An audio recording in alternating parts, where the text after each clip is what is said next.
Evangelho de João, capítulo 10. Eu lhes asseguro que aquele que não entra no aprisco das ovelhas pela porta, mas sobe por outro lugar, é ladrão e assaltante. Aquele que entra pela porta é o pastor das ovelhas. O porteiro abre-lhe a porta e as ovelhas ouvem a sua voz. Ele chama as suas ovelhas pelo nome e as leva para fora. Depois de conduzir para fora todas as suas ovelhas, vai adiante delas e elas o seguem porque conhecem a sua voz. Mas nunca seguirão um estranho. Na verdade, fugirão dele, porque não reconhecem a voz de estranhos. Jesus usou essa comparação, mas eles não compreenderam o que lhes estava falando. Então Jesus afirmou de novo: digo-lhes a verdade, eu sou a porta das ovelhas. Todos os que vieram antes de mim eram ladrões e assaltantes, mas as ovelhas não os ouviram. Eu sou a porta. Quem entra por mim será salvo. Entrará e sairá e encontrará pastagem. O ladrão vem apenas para roubar, matar e destruir. Eu vim para que tenham vida e a tenham plenamente. Eu sou o bom pastor. O bom pastor dá a vida pelas ovelhas.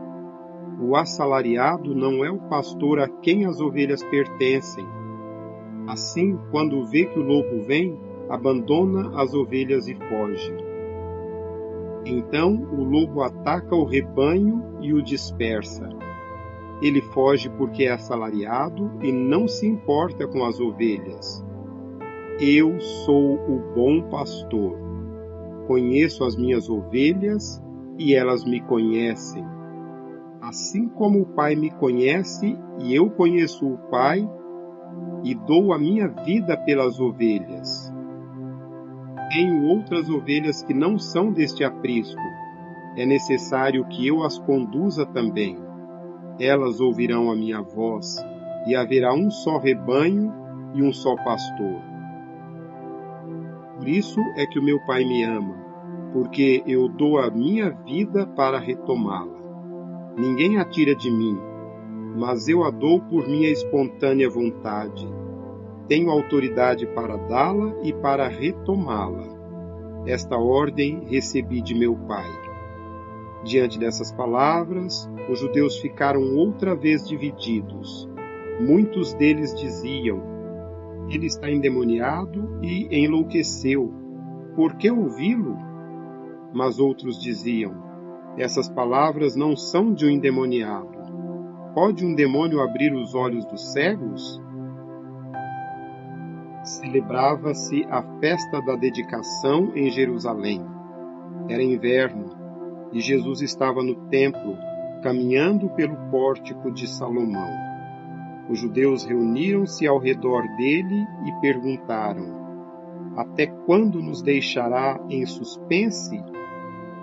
Se é você o Cristo, diga-nos abertamente.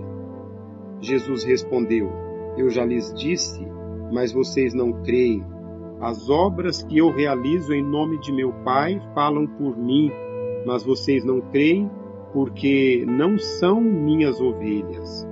As minhas ovelhas ouvem a minha voz, e eu as conheço e elas me seguem. Eu lhes dou a vida eterna, e elas jamais perecerão. Ninguém as poderá arrancar da minha mão. Meu Pai, que as deu para mim, é maior do que todos. Ninguém as pode arrancar da mão de meu Pai. Eu e o Pai somos um. Novamente os judeus pegaram pedras para apedrejá-lo, mas Jesus lhes disse: eu lhes mostrei muitas boas obras da parte do Pai. Por qual delas vocês querem me apedrejar? Responderam os judeus: não vamos apedrejá-lo por nenhuma boa obra, mas pela blasfêmia, porque você é um simples homem e se apresenta como Deus. Jesus lhes respondeu: Não está escrito na lei de vocês? Eu disse, vocês são deuses? Se ele chama deuses aqueles a quem veio a palavra de Deus, e a Escritura não pode ser anulada, que dizer a respeito daquele a quem o Pai santificou e enviou ao mundo? Então, por que vocês me acusam de blasfêmia porque eu disse, sou filho de Deus? Se eu não realizo as obras de meu Pai, não creiam em mim. Mas se as realizo, mesmo que não creiam em mim, creiam nas obras, para que possam saber e entender que o Pai está em mim e eu no Pai. Outra vez tentaram prendê-lo, mas ele se livrou das mãos deles. Então Jesus atravessou novamente o Jordão e foi para o lugar onde João batizava nos primeiros dias do seu ministério. Ali ficou, e muita gente foi até onde ele estava, dizendo: embora João nunca tenha realizado um sinal miraculoso, tudo o que ele disse a respeito deste homem era verdade. E ali muitos creram em Jesus.